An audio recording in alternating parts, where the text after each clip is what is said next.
Have you ever tried a peptide and felt a bit weird afterwards? Warm ears, flushed face, heart racing slightly, that red wine feeling without actually taking the red wine.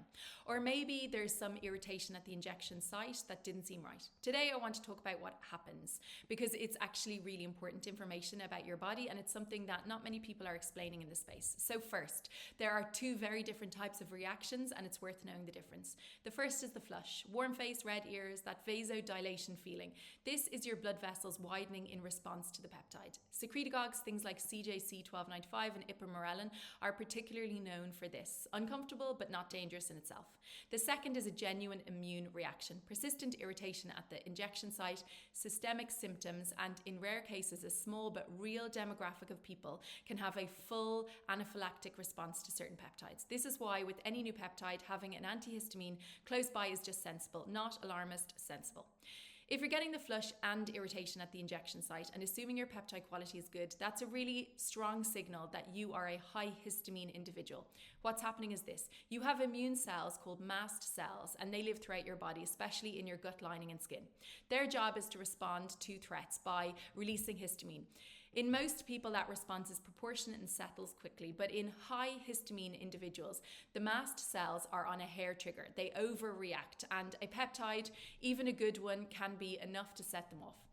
At the mild end, you get the flush and some skin irritation. At the more serious end, if you have a history of reacting to lots of different things like foods, medications, environmental triggers, you could be looking at mast cell activation syndrome, and that can move towards anaphylaxis in extreme cases. I want to talk specifically to the women watching this because there's a connection here that not many people are explaining. Estrogen and histamine have a really strong relationship. High estrogen stimulates mast cells to release more histamine, and histamine in turn stimulates more estrogen production. It's a feedback loop.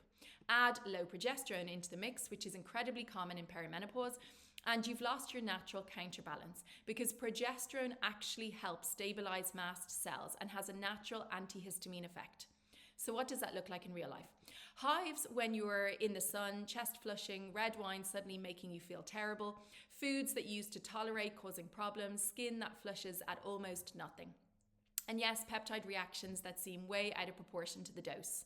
This isn't a peptide problem necessarily. This is a hormonal and immune system issue that the peptide is revealing, and it is completely solvable. So practically, what do you do? In short term, take an antihistamine before your first dose of any new peptide.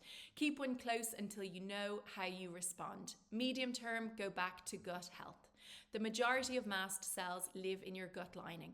A compromised gut barrier means that they're constantly being exposed to things that they shouldn't be, keeping them in a permanently activated state. Calm the gut and mast cell reactivity often improves significantly. And here's a peptide that's genuinely remarkable for this specific issue, Thymosin Alpha-1.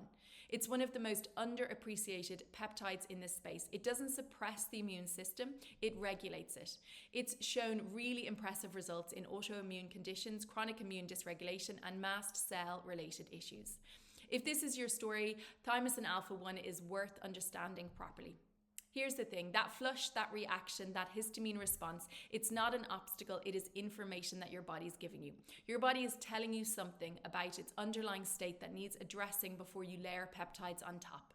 And this is exactly why I always say foundational health comes first. Gut health, hormone balance, immune stability.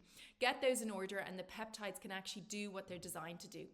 If you want me to do a deeper dive on Thymosin Alpha-1 or the estrogen-histamine connection specifically, let me know in the comments. As always, this is educational content only, not medical advice.